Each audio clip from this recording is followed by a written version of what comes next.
तो good morning, स्वागत है आपका आज के नए दिन में। और एक्चुअली ना एक क्वेश्चन मेरे पास बहुत ज़्यादा आ रहा था, जो मैसेज आ रहे थे मेरे पास कि लोगों को कन्फ्यूज़न है कि मतलब या मेरे से जानना चाहते हैं कि भाई हम होंडा CB 350 लें या फिर हाइनेस पे जाएं। और एक ऑप्शन और है RS। तो आज थोड़ा सा ना देखो, डिस्कशन करते हैं, प्रैक्टिकल डिस्कशन कि मतलब क्या फीचर है, क्या उसका, वो सब छोड़ के इंजन स्पेसिफिकेशन तीनों की सेम है। ठीक है। CB 350 का जो वेट है वो है 186 kg, हाइनस का वेट है 181 kg, और RS का वेट है 180 kg। CB 350 RS। तो अब उसमें कौन सी लेनी चाहिए, ये एक बहुत मतलब बड़ा मैटर है जिसको जिसमें पर्सनली सबकी थॉट अलग अलग हो सकती है। मैं अपनी बताऊंगा। क्योंकि जैसे होंडा CB 350 है वो एक्चुअली एक क्लासिक लुक में आती है, और जो होंडा हाइनस है वो एक मॉडर्न रेट्रो है जिसके अंदर और भी एक्स्ट्रा फीचर्स है, जैसे ब्लूटूथ कनेक्टिविटी। ठीक है। और मतलब वो एक्स्ट्रा फीचर के साथ है, थोड़ी मॉडर्न लुक है, थोड़ी लाइट वेट है। तो लाइट वेट होने के कई फायदे भी होते हैं। अब जो CB 350 है वो क्लासिक मोटरसाइकिल है, वो क्लासिक बेस पे, तो उसका जो सारा डिजाइन है वो क्लासिक है। अब वो क्लासिक आपको अच्छा लग सकता है, मेरे को हाइनेस अच्छा लग सकता है, वो अपने अपनी कॉल है कि आप कौन सी कॉल लेते हो। बाकी मेरा हाइनेस चूज करने का सिर्फ एक रीजन ये था, सबसे बड़ा रीजन, दो रीजन थे बस। एक तो उसका वेट, हाइनेस CB 350 का हाइनेस का वेट 5 kg कम था। और दूसरा कि मुझे ना पर्सनली CB 350 का एग्जॉस्ट नोट बहुत अच्छा लगता है। तो अब CB 350 है जो, और जो हाइनेस है, उसमें दोनों में लगेज कैरी करना थोड़ा सा आसान है। ठीक है। अब जैसे आपने मेरी बाइक को देखा होगा, मैंने क्या था उसके अंदर साड़ी गार्ड लगा हुआ था, तो मैं जल्दी से मैं मोस्टली अकेले ही चलता हूँ उस पर। मैंने लॉन्ग राइड्स के लिए लिए, बाकी मेरे पास वो एक्सट्रीम 125 भी एक लोकल जिसको मैं यूज़ करता हूँ। तो जो हाईनेस है, मैंने उस पर वो साड़ी गार्ड था वो भी हटा दिया। अब मेरे को उसमें, जैसे मैंने बताया, मुझे उसमें सेटल गार्ड लगाना है, क्योंकि मैं रिसेंटली अब लद्दाख की राइड लगने वाली है अपनी, तो लद्दाख की राइड के लिए उसमें मैं सैडल बैग भी रखूंगा और एक टेल बैग भी रखूंगा। हो सकता है कि मैं कोशिश करूंगा जाना से ना एक पीछे जैसे टॉप बॉक्स का रैक होता है ना, लगेज रैक एक लगवा लूंगा। टॉप बॉक्स तो नहीं लेके जाऊंगा, टॉप बॉक्स है मेरे पास। पर रेट्रो बाइक में ना एक्चुअली टॉप बॉक्स लगाने से क्या होता है कि कई बार आप मतलब जैसे स्पीड में चल रहे हो और आप सोचो कि एक हाथ से कुछ करना है आपको, तो वो क्या होता है, थोड़ा हैंडल वॉबल करता है, क्योंकि वो वेट बिल्कुल बाइक के बाहर जाता है पीछे की तरफ। वो जो टॉप बॉक्स है वो अपना एडवेंचर बाइक पे तो बहुत अच्छा रहता है, लेकिन वो रेट्रो बाइक्स में थोड़ा सा प्रॉब्लम करता है। इसलिए टॉप बॉक्स में एक बार जीबी लेके गया था, और एक बार मैं स्पीति लेके गया, तो मेरा जो एक्सपीरियंस है बहुत ख़राब रहा। और तो इसलिए मैं इस बार सोच रहा हूँ मैं सॉफ्ट लगेज लेके जाऊंगा। और क्योंकि हार्ड लगेज में कई बार टॉप बॉक्स में ना, जैसे मान लो हम सोचते चलो सेफ्टी पर्पज से कैमरा रख देंगे, तो जब बम्प्स आते हैं ना, नीचे गड्ढे आते हैं, तो वो सब हिलता है। वो एक मेरे दोस्त ने मेरे बैग में अपना DSLR रखा था, तो उसका लेंस का और DSLR का जो कनेक्टिविटी लॉक होता है वो टूट गया था। तो हम डिस्कस कर रहे थे कि दोनों तीनों में से कौन सी बाइक आपको लेनी चाहिए। देखो, अगर आप यंगस्टर हो, कॉलेज जाते हो, और मतलब आपको आसपास कहीं जाना होता है, आप उसमें लॉन्ग राइड ज़्यादा नहीं लगाते हो, तो आप उसको CB 350 हाई, CB 350 RS को कंसिडर कर सकते हो। जो RS मॉडल है होंडा का, वो थोड़ा स्पोर्टी लुक है। अब मैंने RS को क्यों चूज नहीं करा, क्योंकि उसके अंदर क्या था, जो उसका आगे का मरगाट है ना, वो बहुत छोटा है, उसमें पीछे एक्सटेंडर लगाते हैं। लेकिन वो एक्सटेंडर ना, उसके बाद भी क्या होता है कि वो, जैसे अपने जो बाइक के होते हैं ना मरगाट, वो थोड़े से ऐसे होते हैं, कर्व होते हैं ऐसे। अब वो क्या बिल्कुल स्ट्रेट सा है, तो हम लोग क्या होता है, ऑफ रोड, ट्रेन, कीचड़, मड, बारिश, सबका सामना करना पड़ता है, तो अपने को ना थोड़ा सा उससे, उन चीज़ों से सेफ होना था। और RS बहुत ही अच्छी है, क्योंकि उसका पिछला टायर थोड़ा सा ब्रॉड है, तो आपको एक तो ब्रेकिंग की जो ब्रेकिंग बाइट है ना वो अच्छी मिलती है, और लाइट वेट है, 1 kg हाइनेस से भी और 6 kg CB 350 से भी। अब वो मेरे संग ये इशू था कि मेरे को ऐसी बाइक चाहिए थी जिसमें मैं अपना, जैसे लॉन्ग रूट, अभी मैं 10-12 दिन के लिए लद्दाख जाने वाला हूँ, तो 10-12 दिन के जैसे उसमें अब मेरे पास सैडल बैग है या टेल बैग है वो लगाने के लिए, तो मेरे को लगता है कि मैं आरएस में कंफर्टेबल नहीं हो पाता। हो सकता है लगते हो, बहुत से लोग राइड भी लगाते हो, मैं उसके लिए नहीं बोलूंगा, लेकिन मैंने अपने हिसाब से सोचा, जो मेरा एक्सपीरियंस है, जो मुझे लगा। और CB 350 जो है, वो मेरे को क्लासिक लुक से थोड़ा सा मॉडर्न रेट्रो में ज़्यादा इंटरेस्ट था। दोनों बाइक इक्वल है, तीनों इक्वल है, तीनों का इंजन कैपेसिटी सब कुछ सेम है ऑलमोस्ट। बट मुझे लगा कि अगर हाइनेस 5 kg कम वेट है उसका, तो कहीं ना कहीं माइलेज और ब्रेकिंग पे फर्क आएगा ही आता है, थोड़ा बहुत आते ही आता है, 19-20। ठीक है। और हाइनेस क्या है कि थोड़ा सा स्लिमर साइड है, तो जब हम, और उसका टर्निंग रेडियस बहुत लो है, तो कहीं पे भी इजीली मूव हो जाती है ट्रैफिक में ना। ट्रैफिक हो या आप जैसे मान लो किसी हिल पे जा रहे हो, रॉन्ग आ गया, आपको मुड़ना है, तो छोटे से सरफेस में वो मुड़ जाती है, कि उसका टर्निंग रेडियस बहुत कम है, बहुत ज़्यादा बेंड हो जाता है। ज़्यादा एसेसरी मैंने कोई बाइक पे ऐसी लगाई नहीं, मैंने आपको बताया था, मैंने सिर्फ उसके अंदर एक नीचे जो इंजन प्लेट होती है, जो एज पर कंपनी रिकमेंड करती है, जो कंपनी का दिया है वो लगवाया है। और मैंने उसमें एक उसका क्रैश गार्ड लगाया, जो जाना से लगवाया है। अभी तक मैंने उसमें और कोई मॉडिफिकेशन करी नहीं, और मैंने देखा कि जो एक्चुअल रहने दिया जाए तो ज़्यादा बेटर रहता है। मैं सोच रहा था उसके अंदर की हैंडल राइजर लगा दूं, मेरे एक आध दोस्तों ने लगवाए, फिर ना कहीं प्रॉब्लम कर रहे थे, तो वो हटवाए उन्होंने। तो क्योंकि देखो, अगर हैंडल राइजर की जरूरत होती ना, तो कंपनी भी लगा देती है इस चीज़ को, क्योंकि उस वहाँ पे हमसे, हम तो मतलब सिर्फ एक राइडर है, वो बहुत बड़े बड़े इंजीनियर इस चीज़ को डिसाइड करते हैं कि कितना हैंडल का राइज होना चाहिए, कितना क्या, वो अकॉर्डिंग टू बाइक। तो हैंडल राइजर का भी मैंने कैंसिल कर दिया, लेकिन सैडल गार्ड लगाने पड़ेंगे, जो कंपनी ने जो है होंडा के, वो सैडल गार्ड लगवाऊंगे, ताकि सैडल बैग टायरों पे ना टच हो।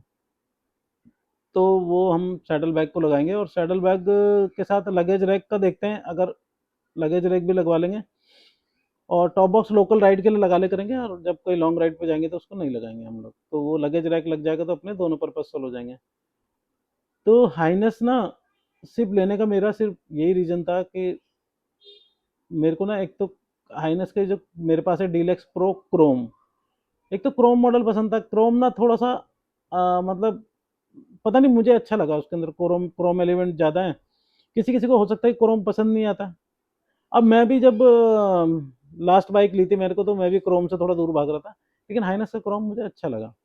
और माइलेज, जैसे कि मैंने बताया, मैंने मैं था और मेरे दोस्त थे लास्ट ताज वाले, जो हम ताज गए थे दिल्ली, आगरा दिल्ली। तो मेरे दोस्त ने भी टैंक फुल कराया, मैंने भी कराया, मेरा भी 15 लीटर का टैंक, मेरे दोस्त का भी 15 लीटर का टैंक। वो मीटियोर 350 चलाते हैं।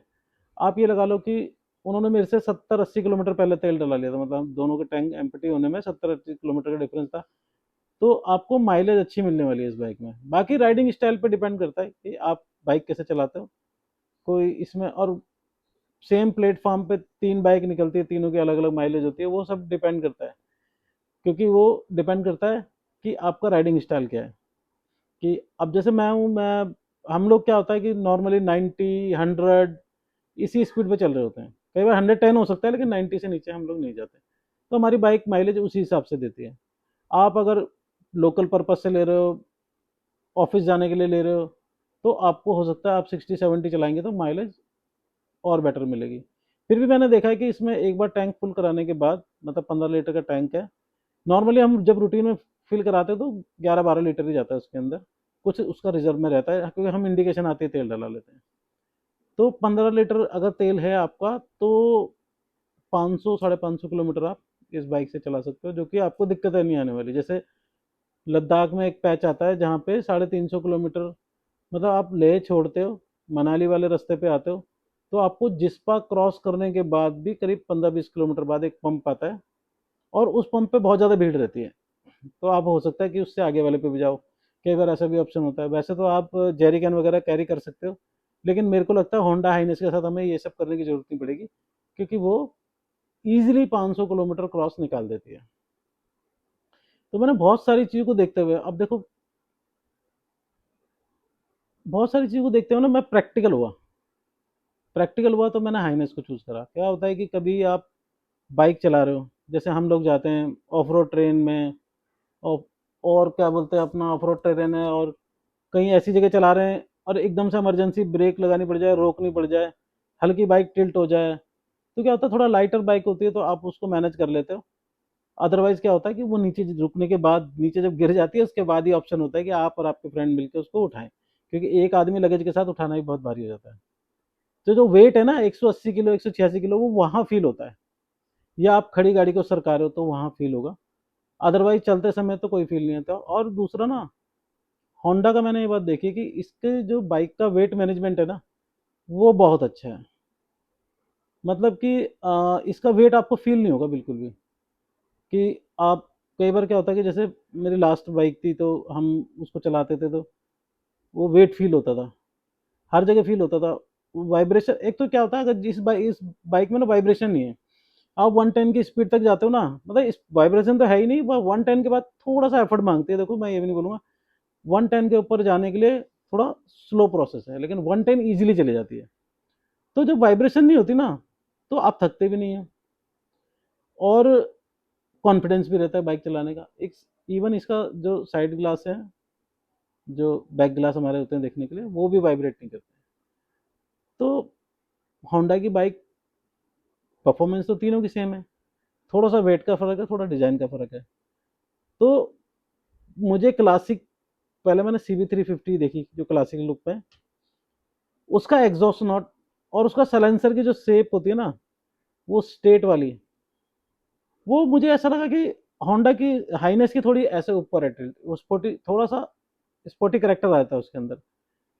तो क्या होता है कि कई बार हम निकाल रहे हैं, जैसे जहाँ पे ज्यादा पत्थर होते हैं कुछ होते हैं, तो कई बार क्या होता है कि आप इधर उधर पत्थर पड़े, आप जैसे तैसे निकाल रहे हो, लद्दाख में या कहीं भी आप पहाड़ों में जा रहे हो, लैंडस्लाइड हो गई, पत्थर गिर गए, थोड़ा रास्ता बन भी गया, वो हटा भी देंगे, थोड़ा बहुत पड़ा रहता है, तो कहीं ना कहीं मेरे को लगा कि ऊंचा सलेंसर रहेगा ना, तो एटलीस्ट सलेंसर, कई बार एक बार मेरे संग ऐसा हुआ था कि मैं बाइक निकाल रहा था, उधर एक पत्थर था, इधर भी इतना ही मार्जिन था, मैं उसको निकाला तो वो पत्थर ऐसे सलेंसर में अटका और मेरी बाइक टिल्ट हो गई, और मैं गिरते गिरते बचा। तो मैंने थोड़ा ये भी देखा कि हाइनेस का सलेंसर, मतलब उसका स्ट्रेट ना होने की वजह थोड़ा स्पोर्टी करेक्टर है, थोड़ा ऊपर की तरफ है।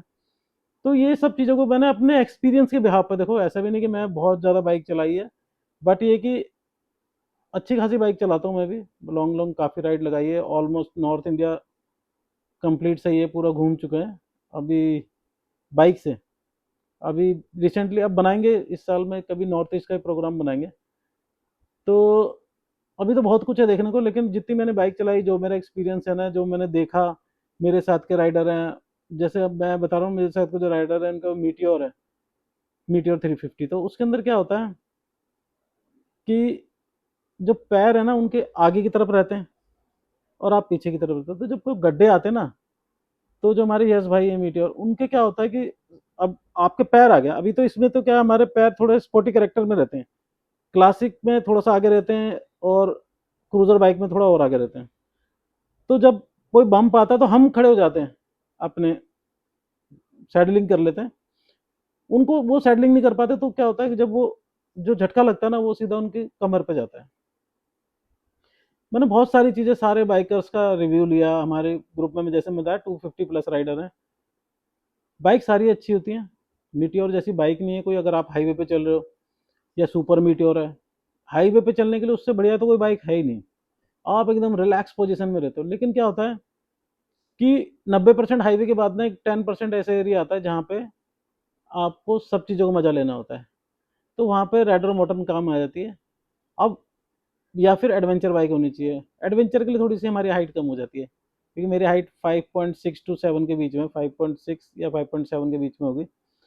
तो मैंने ट्राई करी थी एडीवी पे, तो थोड़ा सा पैरों का इशू आता है, या फिर पता नहीं कॉन्फिडेंस नहीं था, या फिर अब जो भी है वो देखेंगे इन फ्यूचर कभी होगा। तो फिलहाल तो प्रैक्टिकल देख के मैंने होंडा ली कि मुझे माइलेज अच्छी मिल रही है, एग्जॉस्ट नोट अच्छा है, मेंटेनेंस फ्री है, रिलायबल इंजन है, कोई बज कोई वाइब्रेशन नहीं है। तो तीनों बाइकों में जो मैंने बताया ना आपको, देखो अगर आप लॉन्ग रूट लगा रहे हो तो मैं आरएस को बोलूंगा कि आप, हो सकता आरएस को कंसीडर ना करो तो ज़्यादा बेटर है। अगर लगेज आप लेके चलते हो, लॉन्ग राइड्स मेरी तरह लगाते हो, तो आप क्लासिक को या फिर उसको हाइनेस को अपने उसमें विश लिस्ट में डाल सकते हो, उसको ले सकते हो। और मेरे हिसाब से मुझे तीनों बाइकों में जो एग्जॉस्ट नोट है वो हाइनेस का बहुत अच्छा लगा।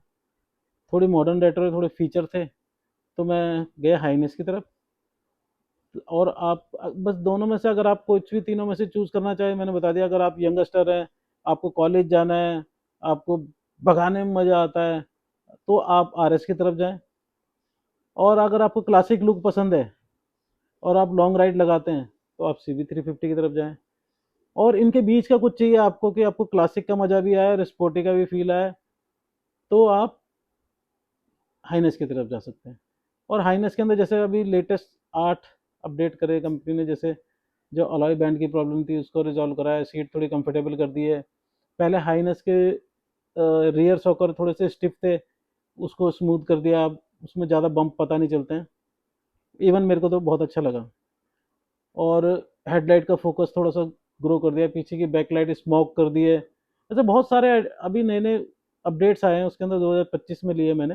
और अब तो लेने में और बेनिफिट रहेगा आपको। जो जीएसटी इस पे 28% लगती थी, अब वो 18% हो गई है। तो कहीं ना कहीं बाइक का प्राइस आपको, मान लो 2.5 लाख रुपए की बाइक है तो एटलीस्ट 25,000 रुपये का डिफरेंस ऑन रोड, मतलब 2,15,000 रुपये की, तो करीब 20,000 रुपये का आपको बेनिफिट भी होगा इस पे। अभी जो नए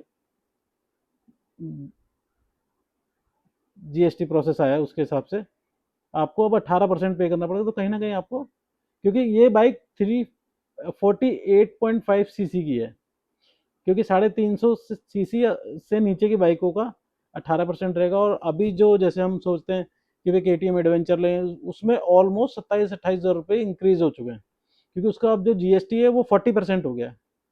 पहले उस पर भी 28% लगता था, अब उसका 40% है। तो जो उसका जो प्राइस है KTM 390 एडवेंचर का, जो भी 400 सीसी की बाइक है, वो ऑलमोस्ट 27-28 हज़ार रुपये महंगी हो गई है। और ये 350 सीसी से नीचे की बाइक है, जो आपको 350 सीसी तक की, वो आपको उसमें आपको 10% जीएसटी का बेनिफिट हो रहा है। अब ये जीएसटी का एक्चुअल क्या है, अभी तो खाली कागजों में है, अब एक्चुअल क्या बेनिफिट होगा ये वो समय के साथ पता चलेगा कि क्या करती है कंपनीज। बट अभी रिसेंटली तो इतना फ़र्क आया है। तो आज की वीडियो में मेरे को आपको सिर्फ यही बताना था कि आप जो क्वेश्चन आ रहे थे मेरे को, हो आई होप वो आपको क्लियर हो गए होंगे। तो अगर आपको वीडियो इन्फॉर्मेटिव लगी हो तो इसको लाइक कर देना और शेयर कर देना दोस्तों के साथ। और अगर चैनल पर नए हो तो सब्सक्राइब कर देना। तो आज की वीडियो करते हैं यही एंड, मिलते हैं नए डे के साथ। Till then take care, tata bye bye.